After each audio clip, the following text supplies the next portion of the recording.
You're listening to Big on Small, the official small business podcast powered by InspireHUB. I'm Carolyn Hart. And I'm Samantha Castro. We unpack the big ideas happening in small organizations for businesses, agencies, schools, towns, charities, and teams. Because what we know is that good things come from small packages, and there's nothing small about doing good. In this episode, we've hit the jackpot. Literally.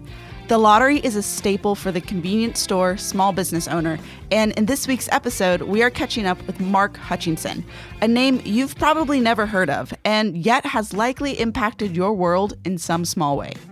If you've ever bought a lottery ticket or been in a convenience store and heard the sound of a winning ticket, that moment is because of Mark.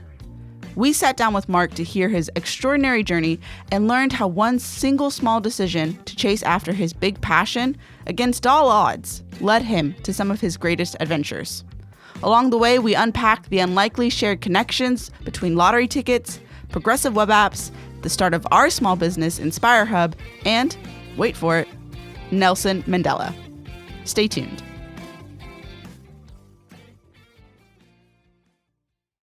Before we jump in, I want to take you on a short trip down to your local gas station, convenience store, or corner shop. Imagine this with me, okay? You walk in, and in front of you, there's all of these aisles of goodies, like fresh bread, candy, the end cap knickknacks, magazines, beer, all of that good stuff. After picking up everything you need, you walk towards the counter and are greeted not only by the temptation of chocolate bars, even though you had passed the good stuff earlier in your visit, but also the temptation of winning big. You turn your head to see the lottery scratch cards, all neatly assorted in their little clear plastic homes, just waiting for you to take, scratch, and hopefully win. You may have a tradition of going to this store and putting down your favorite numbers for that week's lottery, which you have yet to win, but this could be the one. Before you know it, the cashier is greeting you as well. Hi, how are you? And as they're checking you out, you give into that temptation and purchase the ticket. And can I also get a scratch card, but I'm not sure which. Get 2 from the bottom, so 1 of each from the bottom. 7 and 8.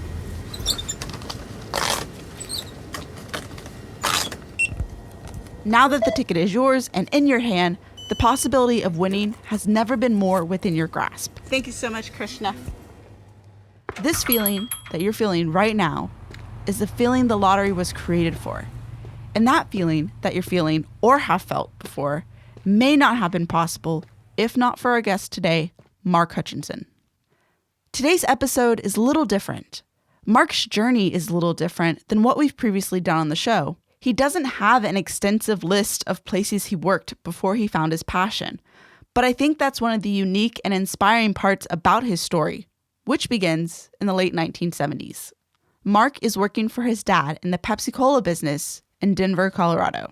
In the state of Colorado, my dad was one of the original employee founders of the Pepsi-Cola franchise in Colorado. Pepsi in Colorado was notorious for being the best run franchise in the world. In fact, I don't know if you remember, 100 years ago, the Russians came over and traded Pepsi for vodka with the United States. And they didn't take them to a corporate Pepsi business. They brought them to show them the Denver Pepsi because it was such a great operation. For our history buffs that want to know more about this Soviet Union vodka for Colorado Pepsi trade that happened, I had a blast reading through how this came about, and we linked a few articles on the podcast post for this episode for you to go check out. Anyways, Pepsi-Cola was a family business for the Hutchinsons. Many people within Mark's family participated in the franchise in some way. It is definitely a family business. My little sister's husband's still employed at Pepsi, so the family was involved in it. One thing's for sure, if you cut my dad, I'm sure he bleeds cola. And I started as a summer helper. We used to ride on the trucks and help guys run their routes. When I went to work for him, I was a route salesman, had a specific group of retail customers, and every morning, in fact, I used to start my route at 5 o'clock in the morning because I could fill the shelves at my Safeway store, make them look nice, do all the things that you're not supposed to. At the time, you weren't supposed to touch the product, so I started at 5 o'clock in the morning so I could make my section of Pepsi products look better than the Coke guys. With so many of Mark's family being involved in this company, I wanted to know if Mark had ever foreseen himself leaving it.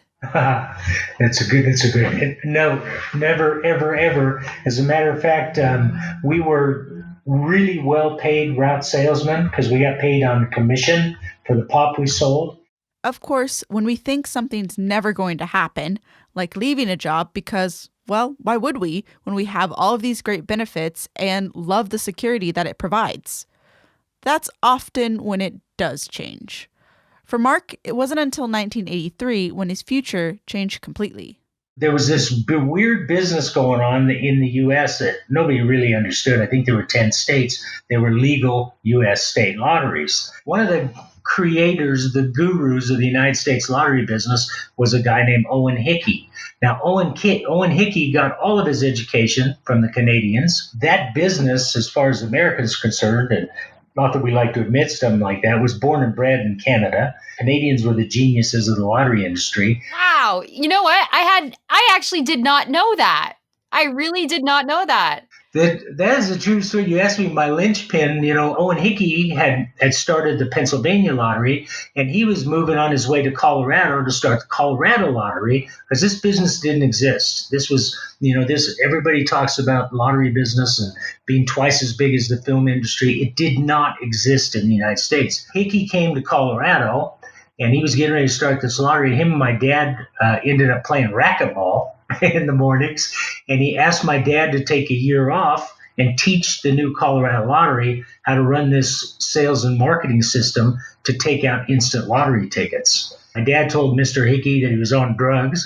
He wasn't going to leave his business for a year, but talked to his kid that I did the same thing he did, and I was cheaper and younger and faster. So that's how I got into the lottery business. That's where it all started for me. One of the things I love about our show and the stories that we're finding out about is the reality that we have this assumption, I think, as humans, that things have been around longer than they are, and that there's all these, magical innovators around the world who come up with these brilliant ideas. And I love the fact that we're just sitting here talking about your whole career started because your dad was like, yeah, I'm not going to leave my franchise. I'm too busy running this company, like most small business owners, right? When you're running it, you don't have time to take a year off. That's not going to happen. Here's my kid. Go and teach him. And the next thing you know, you're doing something that hadn't even been done yet. You're so right. My dad actually quit talking to me because you don't leave the family business. I don't think he talked to me for probably 6 months after I left and went to work for the Colorado Lottery. But I can tell you, after the evolution of that, after I did as much as I did in the United States and I left the country, he used to come visit me for at least a week or two to the new countries or places I was doing startups. So it went from, you can't leave the family business because this is how things work. It went to, where's the next startup? Your mom and I want a vacation to go see these cool places. If people in your life are giving you flack for switching careers or starting your own business or going to pursue your passion, give them time. They'll come around.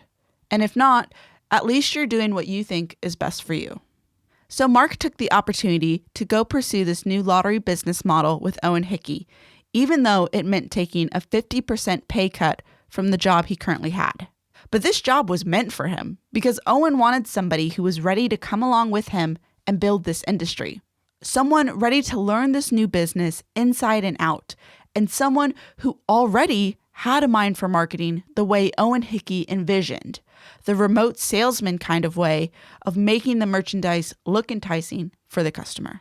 He wanted to use that system to distribute instant lottery tickets in the soon-to-be Colorado Lottery, whereas the states up to that point, they were pretty much run like bureaucracies. Hide the tickets in the cash register, and there was no impulse purchases. So instant lottery tickets, when this all started in the old days, were just paper lottery tickets. You take the tickets, you go to the stores, the 7-Eleven, they'd order however many books of tickets they want. You'd put up point of sale material, merchandise the store, because it was completely an impulse item. So it was the same system, helped build it into the Colorado Lottery, and the Colorado Lottery took off in sales. It was crazy how well it did.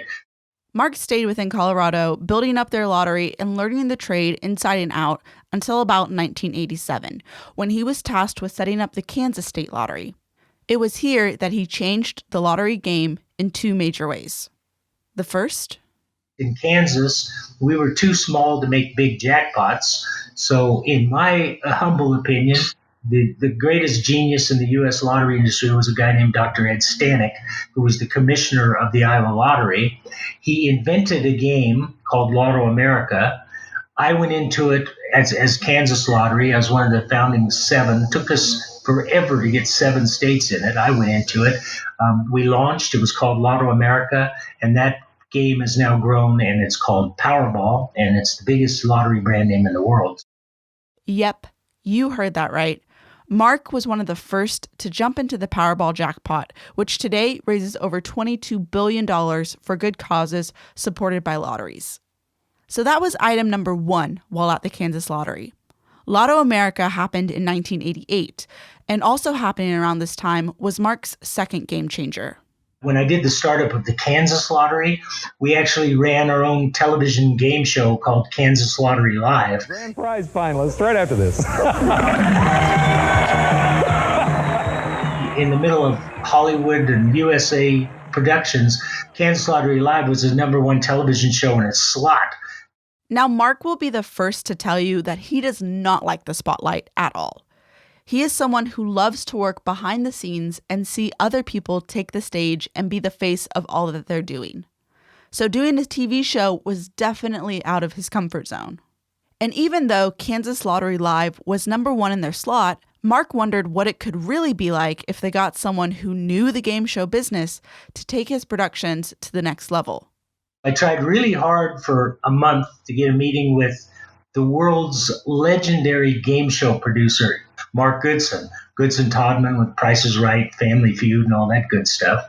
So I tried really hard to get a meeting with him because I thought, what if we bring in producers for these lottery game show? How great it would be. I couldn't even get a meeting with him. I had to do the good old-fashioned state lottery. I had the senior senator at the Kansas Lottery was Bob Dole, and I went through his office to help me get a meeting with him. So I finally got a meeting with Mark Goodson, went to L.A. with a good friend of mine who was administering the Powerball game, went in, had a long conversation with him, and after that long conversation, he looked at me and said, "Are you done?" And I said, "I'm done." He said, "No thanks." And I looked at him and I said, "I just spent an hour giving you the best TV sales pitch of my life. We got a number 1 show, and your answer is no thanks." He says, "You know what, pal? I probably lose more money in 15 minutes than you state operations will ever earn me. No thanks." So I was really deflated, and I was walking out the door, and he says, "You know what?" He says, "My son, Jonathan Goodson, produces and creates and directs all my shows. Go talk to him. He's looking for his place in the sun." So I did. Jonathan loved it. We've done 25 shows around the world now. To this day, we're still partnered up. It's funny the parallels that the Goodson family and the Hutchinson family shared in that moment. Someone came in, pitched this new and innovative idea, but the leaders of the company, the dads, said, "No thanks. Go talk to my son, though. He may be interested." And then it worked out. It led to a whole new chapter in both their lives and subsequently thousands of other people's lives. Mark shared with us a moment when at his first job, the Colorado State Lottery, their needs within the sales and marketing department had a direct impact on a manufacturing company, which since then has helped with the COVID-19 response. The problem I had with that store-door distribution system in Colorado was lottery tickets were very high security, those packs of tickets, so you couldn't display them on a shelf like you could Pepsi.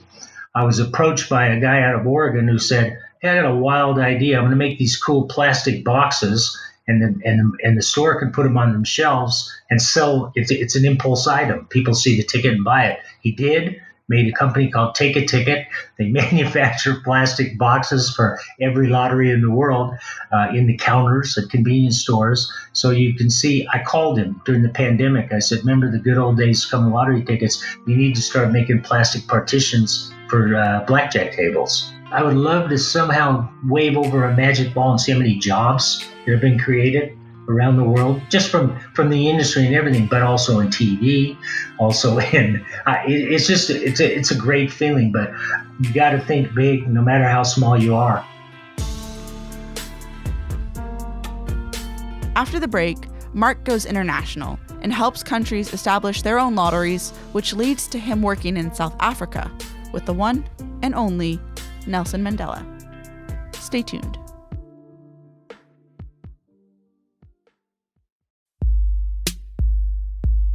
This episode of Big on Small is brought to you by us, InspireHUB, creators of the award-winning iHub app, the small business digital experience platform that allows you to rapidly build websites, apps, and portals to help your small business thrive. Long before the pandemic, InspireHUB was working 100% remotely and creating a platform specifically to help under-resourced small businesses engage better. With InspireHUB on your side, you'll receive our award-winning digital experience platform, world-class branding, personalized training, and the trusted consulting you need to take your small business to the next level. We even wrote a book on how to engage in this remote world. Loving Remote is a free ebook to help you navigate this new digital landscape. Learn more about how InspireHUB can help you build relationships with the people who help build your small business, including customers, employees, and partners. Go to inspirehub.com/remote to learn more today. That's inspirehub.com/remote.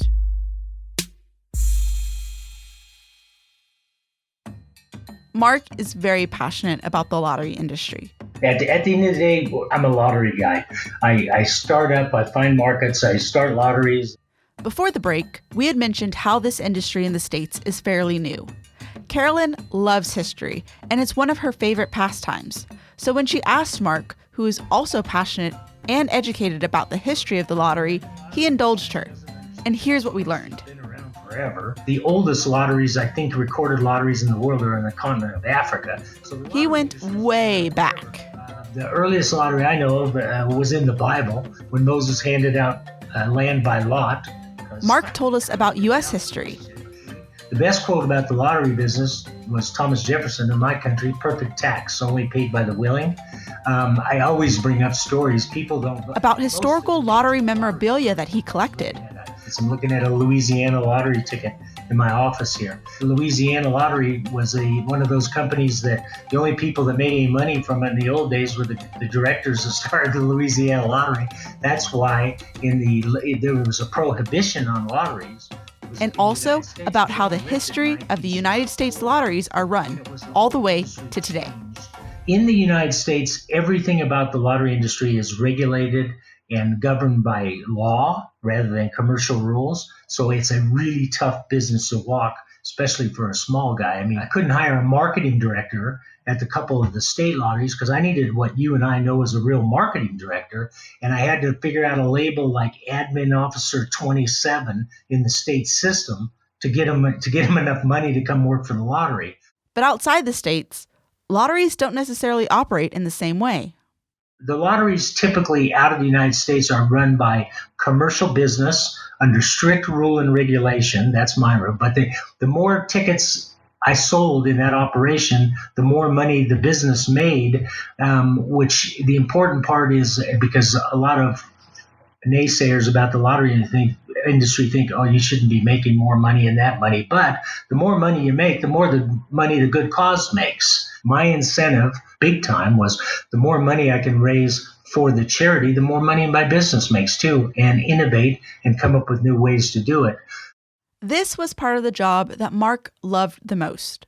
You'll hear from this point on Mark's excitement because when he gets excited, he talks more with his hands, and you'll hear an occasional bang on his desk.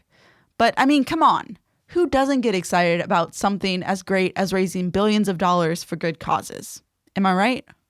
Anyways, it had always been the plan for Owen Hickey and Mark to perfect the way the lotteries in the States were run and then move abroad and work in the commercialized fields. It was just the next logical step. But unfortunately, they were never able to do this together. Owen Hickey died in his 50s of a heart attack. It was traumatic. I mean, on a personal and professional level, we had a lot of plans in place. Worst day of my life. I actually picked up the phone, called my dad again, and said, "Okay, what do I do now?" And he says, "Well, do it yourself." So I did. Pause for a moment with me here, because I think this is a pivotal moment. This could have been the moment where Mark could have let this dream of moving internationally die with Owen. He could have not taken offers from abroad to go join the market there and build up those lottery industries. He could have said, "No, I won't leave this here yet because it's not perfect. It's not the right time. There's still so much I have yet to do." But he didn't. Instead, he took Owen's sudden death as one of the driving factors and used it to push himself forward. So when the offer came to go work as the vice president of sales in new markets for an instant ticket lottery company, Webcraft, he took it. And it was through this company that the opportunity to jump into the international market and help startups create their own lotteries within the different countries happened. First, London. I relaunched UK charity lotteries in '89. Then Romania. I went to Bucharest, Romania to raise money it was property development for them. Greece, Brazil, Rwanda, and so many other countries within Mark's international career. But the country to impact Mark the most on a personal level is South Africa. You see, before Mark ever went international, back in his time in the Kansas lottery, he was yearning to help the people of South Africa, but just wasn't sure how until someone called Nancy Kasselbaum approached him with an idea. Nancy Kasselbaum, way back then, was the head of the African Affairs Committee in the United States. And we had a really short conversation one time about all this money the lottery raises for economic development. It's amazing. How can I raise some money to help guys that are in exile from South Africa to get their kids in school? And I kind of laughed. I said, "I'd love to, but you know better than anybody, the money the lottery raised in Kansas is legislated to go to certain places and it can't go anywhere else." But the legislation, as annoying and cumbersome as it can be, wasn't going to stop Mark. Throughout his international travels, he continued to work with different fundraisers to get those kids that he spoke with Nancy about into schools on the East Coast. Sure, he wasn't able to do it as fast as he'd have liked to, but it was a start. A start which in the early 1990s led him to getting in touch with a black business owner in South Africa. His name was Mohali Manyele, and he owned a business. It was the nation's largest African brewery. He owned national sorghum breweries. Even beer was under apartheid. The black guys drank sorghum beer. The middle-class white guys like me drank Coors Light, and the rich guys drank imported beer. So even the beer was under apartheid. So Mohali calls me and says, "Come down here to South Africa. I think there's a real opportunity for this lottery business, and I'll use the proceeds to buy land, to grow sorghum, to make beer," and that whole chain goes. And he was employing huge amounts of people. So I went down to South Africa from London. I went down there and I looked around the place, and I fell in love with South Africa. Mark's first visit to South Africa was around 1992, and it was during a very historic time in South Africa for the reason he just mentioned: apartheid. Apartheid was a system of institutionalized racial segregation that existed in South Africa and Southwest Africa from 1948 until the early 1990s. And it separated everything based on the color of your skin, where you could live, what jobs you could get, even what beer you could drink. Here's Mark again. My other message for small business guys, if you're pushing and thinking big enough and working hard enough, it lets guys like me that aren't supposed to be in places like that be there. I'm in the middle of rare times in South Africa. The complete overhaul, throw out of apartheid, the takeover of a democratic system, which probably one of the coolest days of my life was the first time there was ever a free and fair election in that whole country. Mile long of people lined up to vote for the first time in their lives, not complaining, not yelling, standing there waiting to vote because it'd never been done before. I drove around and took pictures of the voting lines. So anyway, well, Holly was out running this brewery, so I said, okay, I'm going to start a lottery down here. I love this place. I packed my bags and I left England and I went straight down to Johannesburg to figure out how to operate this national lottery, privately run and operated, but I dedicated portions of the good cause to it exactly as we did in the model in the U.S. So we were self-regulated to the same levels of the world lottery industry, even though all we needed was a license to sell scratch cards, which we had. So I didn't reinvent any wheels. I duplicated a traditional U.S. scratch card operation. Throughout all of his travels setting up and starting lotteries, Mark wasn't reinventing the wheel. He had a model that was working, and he took that model and reshaped it to fit wherever he went next. I think that this is important for small businesses. Sometimes I think we feel pressure to come out with a new product or a new service when we're really doing well with what we have. Now, is that to say that we shouldn't be striving to innovate and do more with our business? Absolutely not. But innovation doesn't have to mean creating something completely new. It may mean just looking at your surroundings and figuring out how to work with what you have and what you know works. And this is exactly what Mark does when he gets to South Africa and is trying to solve the problem of how to market and display these scratch cards. Back then, they didn't have convenience stores where you normally buy a scratch card. So I went out looking around at the market, and what I've noticed is what they did do down there is they don't have post offices that deliver mail to your door. So they had post offices that people went to every day to pick up their mail. So they basically treated them just like convenience stores. So I spent months trying to convince the heads of this bureaucratic post office to become a retailer of lottery tickets. They finally did. They became our number one outlet for selling tickets. They actually ended up owning a piece of the consortium that ran the national lottery eventually in South Africa. So the whole thing turned into just this amazing tool for raising money for good causes. So Mark's there in South Africa, laying the groundwork for this new initiative of raising money for good causes, while at the same time, this new era is beginning in South Africa as apartheid is ending.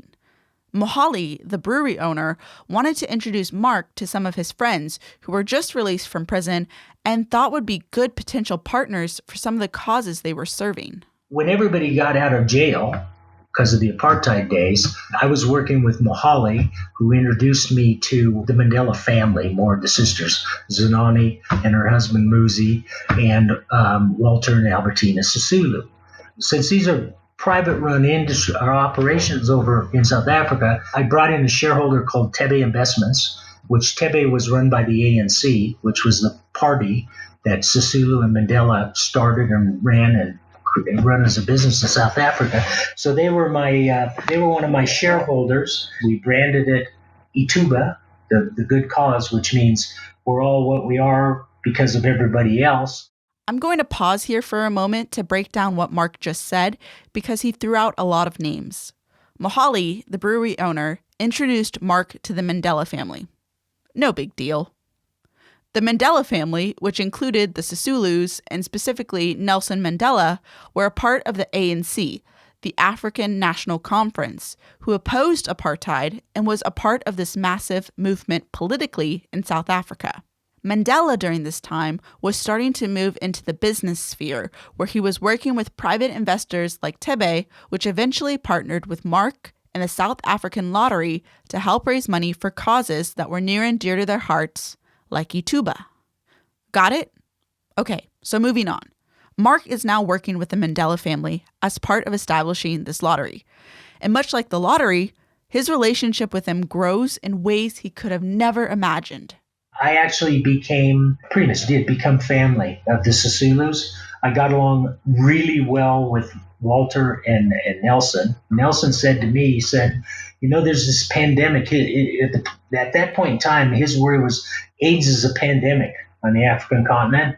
I was selling tickets at the South African Lottery in the early 90s on a state-of-the-art GSM wireless system. So we were selling tickets on the phone. I told Nelson, I said, listen, we revenue share selling tickets over the phone and probably make more money for the good cause on the telephone than we do on the paper tickets. If you get out there and lead the marketing campaign, we'll raise some serious money for the AIDS pandemic. And he loved it. Said, okay, let's do it. What do we do? So I'm now making the plan. And me being the kind of techno fool I was, I didn't realize I couldn't have just one phone number around the world to revenue share to raise money for it. So that plan kind of came to a stop. Mark's idea of going wireless was ahead of his time, and when he came to this roadblock of not being able to collect the funds, Nelson and Mark had to turn their attention to something else that would help the pandemic in a different way, but equally as important. There was one children's hospital in the entire country of South Africa with 55 million people. One children's hospital. I thought it was disgusting. I wanted to figure out how to help him. He asked me how to help because they were raising money to build this hospital for years. A lot of employees there, a lot of employees around the world for the Nelson Mandela Children's Trust, but they hadn't laid a brick for that hospital. So I went into a meeting with the board. They said, well, what can you do? I said, give me the rights, back to the small business, give me the rights to raise money to finally build those children's hospitals, and we'll do it via the telephone. And that's where InspireHUB was born, to work with and administrate and coordinate that whole project. That's right. Mark and the work he was doing with lotteries, the Mandela family, and good causes was a catalyst for our small business, the one bringing you this podcast right now, InspireHUB. Here's Carolyn. For InspireHUB, the whole idea was, how do we take technology to help good people do more good, which really came out of your experience, your love with the Sisaloos and Mandela, that whole desire of, how do we address, certainly for the AIDS pandemic that was happening before that, but the pediatric healthcare crisis going on in South Africa. And I remember you tried to warn me at the time that it wasn't going to happen quickly. And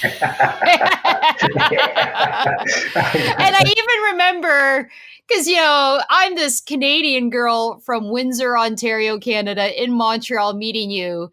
And I remember you saying to me, no, really, there's a thing called South African time, and it's real.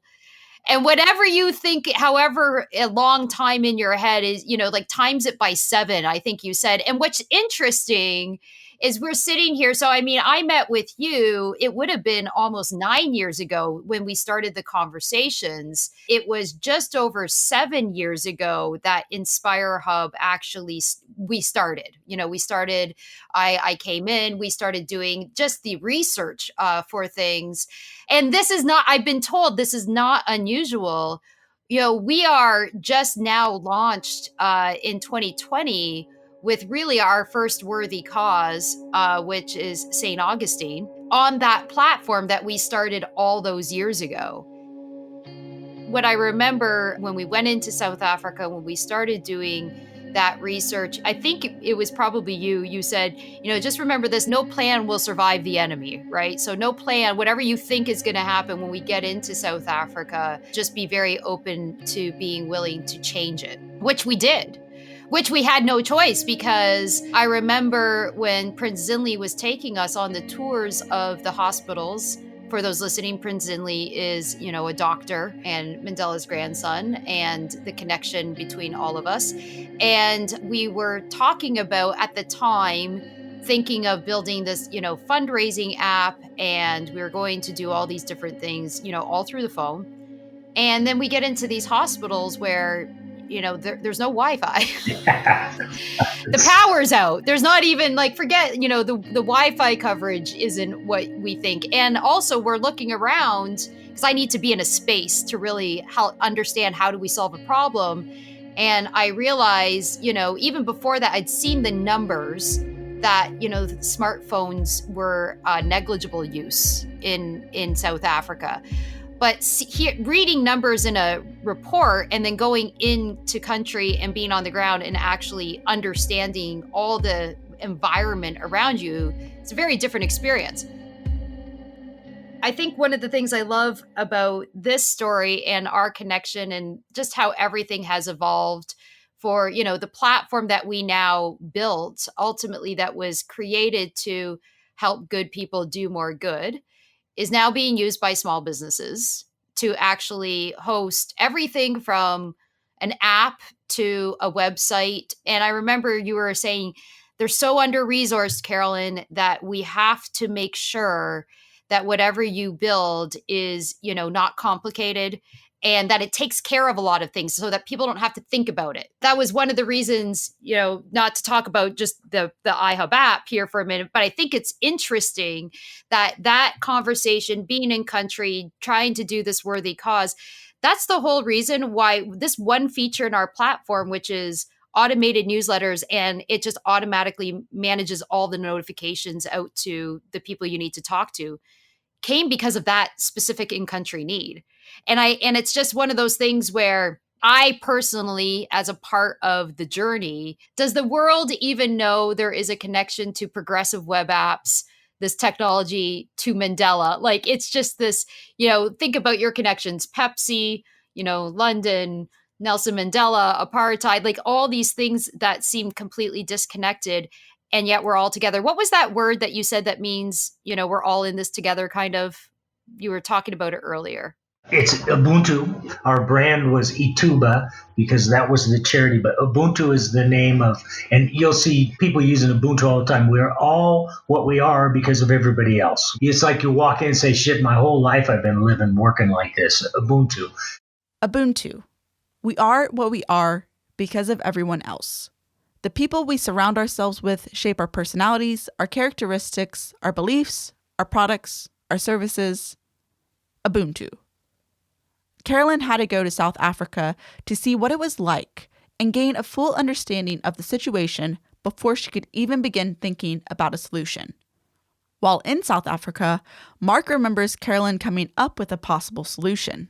The only way you know where something was really invented is when you were there. You and InspireHUB were talking about 10 years ago, 7 years ago, you were talking about using video doctors in South Africa.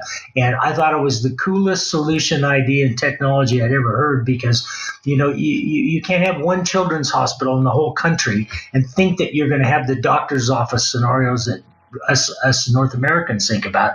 You guys came up with the using video conferencing. I had a lot of conversation with doctors here in the United States.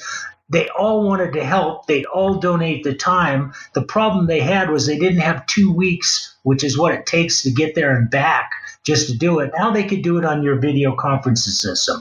I'm sitting there watching TV the other day and I see how popular televideo for medical appointments is. And I'm thinking to myself, I know a person named Carolyn that was trying to make me understand that 7 years ago. And that is the truth. That is. And I think, it's an interesting thing because so much has evolved in 7 years when it comes to technology. At the time that I was proposing with our team telemedicine, there was a lot of challenges. The technology has certainly evolved.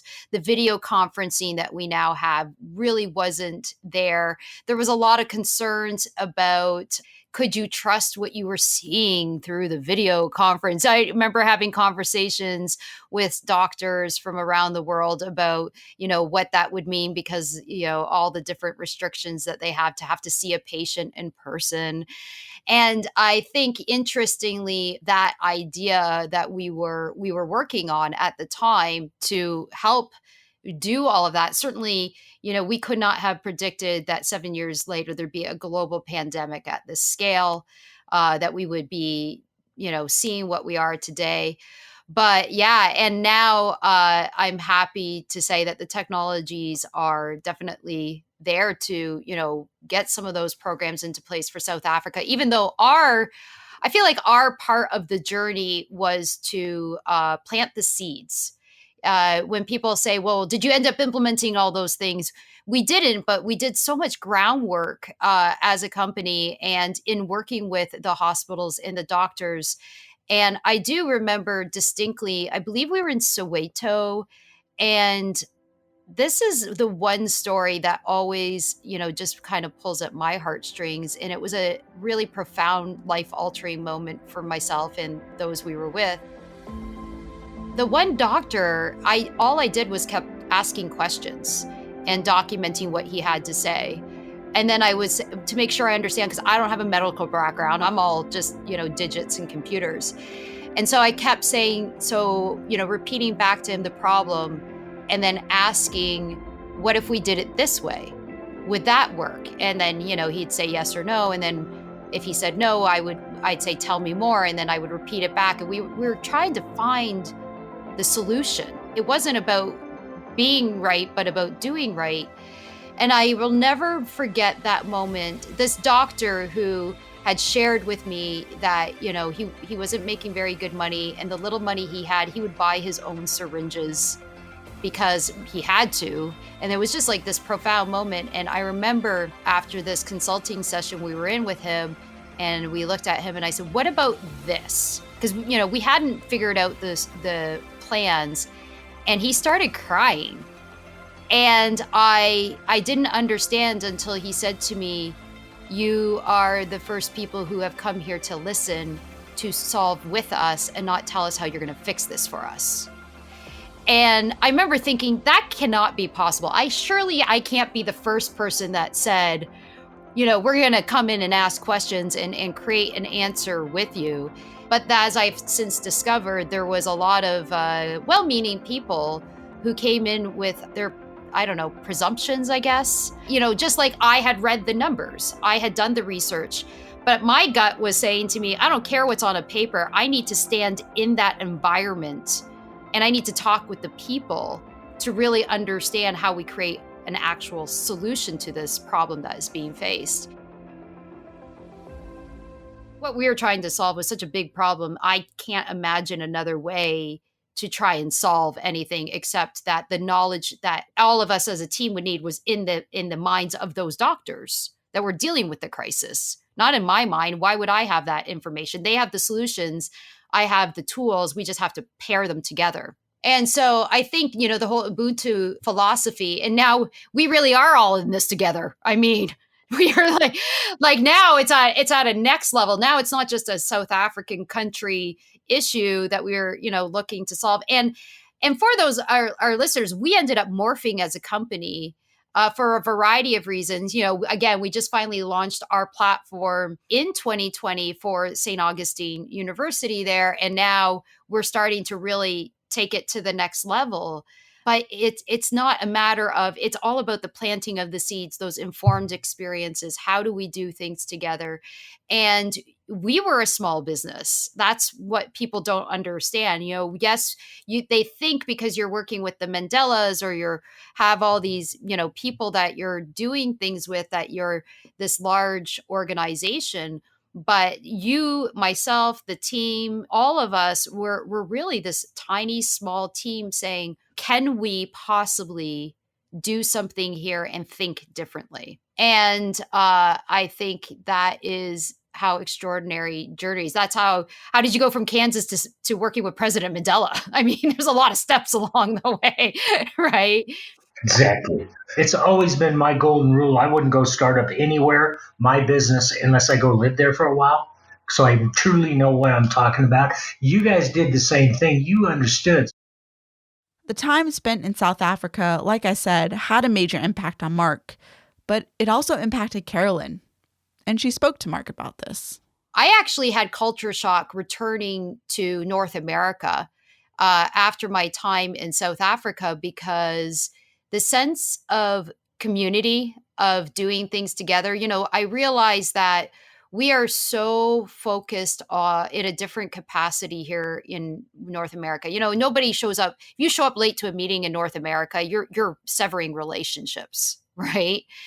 And what I discovered when we were spending that time in South Africa was that even lunches, dinners, appointments, meetings, going to people's homes, the schedule was a suggestion, a recommendation.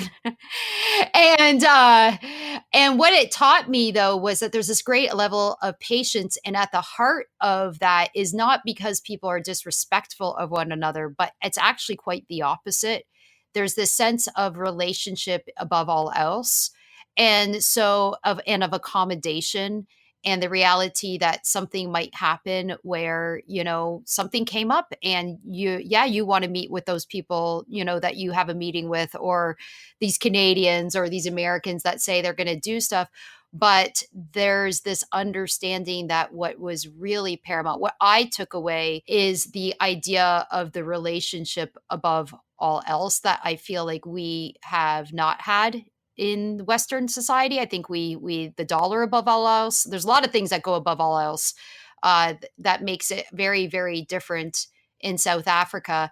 And I was surprised when I returned to North America to realize how much I missed it. I'm returning to this where I grew up. This is the society I know. And I felt, I guess the word I could say, and especially right now with the pandemic, maybe people understand this, but I remember feeling a level of loneliness because it was just so different when I was in South Africa. I did not feel lonely the entire time we were there. And coming home was a very isolating experience. Now, it didn't help that I was coming home in the winter in Canada in snow and ice when we all hibernate. Okay. So from the beautiful, seeing the beautiful flowering, trees in Johannesburg and all that. But it was definitely this sense of togetherness that is a lesson, I think, for the rest of the world. This sense of togetherness that Carolyn felt, it's kind of hard to imagine, as only 30 years ago, segregation and division was so rooted in that country. That was the thing that shocked Carolyn, and she also admired South Africa for it because of their openness to talk about their history. The amount of time that we spoke, and so important right now with what's happening with Black Lives Matter, is the amount of time that we spent at the Apartheid Museum. I ended up becoming good friends with Mary Milbin, who is the ambassador for Education Africa, also a friend of the Mandelas. That's where our friendship got born. The conversations were so open in South Africa about racism, and this is 8 years ago, because they acknowledged that that was part of their healing. Having the Apartheid Museum, being able to talk about things, talking about all the different things and processes being put in place to make sure the absolute horrors of apartheid would be healed over time. And that was another thing they talked about. It takes time to heal. And I took that away as well. And so I'm in love with South Africa. That's absolutely true. I'm in love with their people, the way they do things. And that's why someone asked me, Mark, they asked me, yeah, but it's taken so long just for one small thing. Like, aren't you frustrated? And the only thing I can say is, love is patient. That's the only, and I love that country and its people, and it's absolutely worth it. And the amount that they have given back to my personal life that people don't really understand, the way it altered my worldview. Yeah, of course it's worth it. Yeah, 100%, 100%. That actually, what you just talked about, that was my bonding final piece of cement with the Sisulu families. I don't think in the 10 years that I lived down there, nobody ever talked to me about being a white guy, and I never talked to anybody about being a black guy. We talked about the travesties of apartheid, and that was the first thing I did down there. Is I helped form a division in Education Africa, and I called it the Walter Sisulu Training and Bursary Program. And what we were doing was raising money to get shooting stars, because that's always been my personal. I claim that my claim to fame. I always say I can identify. I'm a connoisseur of talent. I can find youngsters and put them in positions. But anyway, I started this thing. I said, I want to send people to the United States to be trained by companies, because it was illegal for black people to get educated back under apartheid. So I said, I want to send them for hands-on experience in the United States and brought back to South Africa. So Education Africa started this big division, and they called it the Walter Sisulu Training and Bursary Fund. Now, I got in a fight with Walter Sisulu, who is, in my opinion, the most humble human being I've ever met, besides my dad. But he said, no, we're going to call this the Nelson Mandela Training and Bursary Program. I said, no, we're not. And he said, yeah, we got to call it Nelson Mandela. He's running this country. He's the man. And I said, well, I'm not going to build it. So anyway, I finally got him to agree to be the namesake of the Walt Sisulu Training and Bursary Program, and we went around the world, raised money for it, and it's still operating now. And I've got friends in South Africa that are operating at world-class levels that I'll just smile and look back and say, I know I helped somewhere, somehow. Mark was able to help those needing education in South Africa years after his initial conversations about it. Remember that. You may have an idea today that you might not have the ability to execute tomorrow, but one day you may find yourself with the right people and resources around you to get the job done. When we asked Mark what the best thing he'd seen come out of his time in the lottery industry was, he couldn't give us just one answer.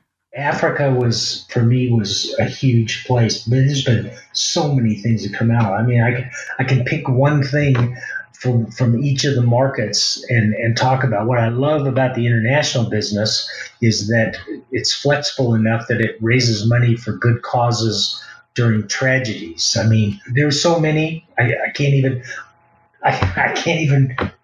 say. I don't even know.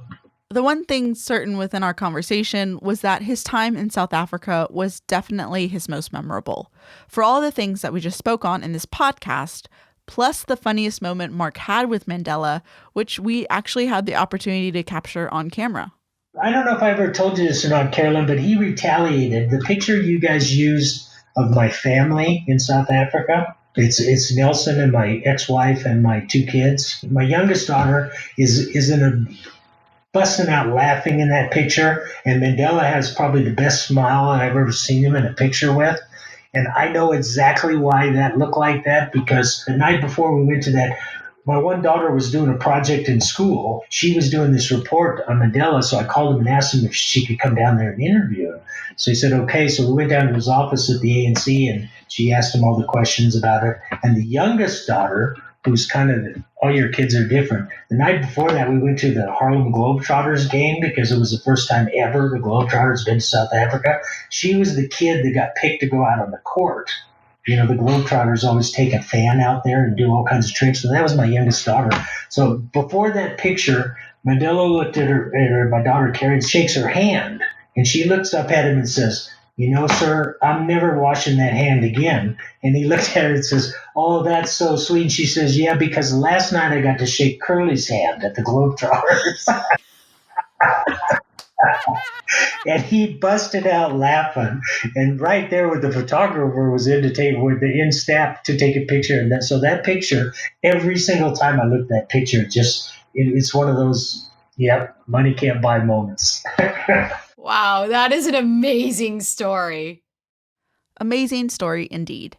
To go check out that picture, go to bigonsmall.biz/podcast and find the podcast post for this episode. We'll also post it on all of our social media sites, so follow us at bigonsmall to see it. Before we end the show, here's Mark's advice to small business owners. Every single business that a small business does, somewhere inside of it has a real niche and focus. If you find that niche, you're going to fulfill a huge need for especially the big companies or especially big markets. Focus on the niche and take it and put it in place where it needs to be put in place. And if it's a good product, a great needed niche, they're going to make money out of it. Innovation and passion and the good Lord above will make things happen, and we all have to take and go after the good stuff and make things happen. Mark's small business, Lotix, is continuing to provide lottery services around the world wirelessly.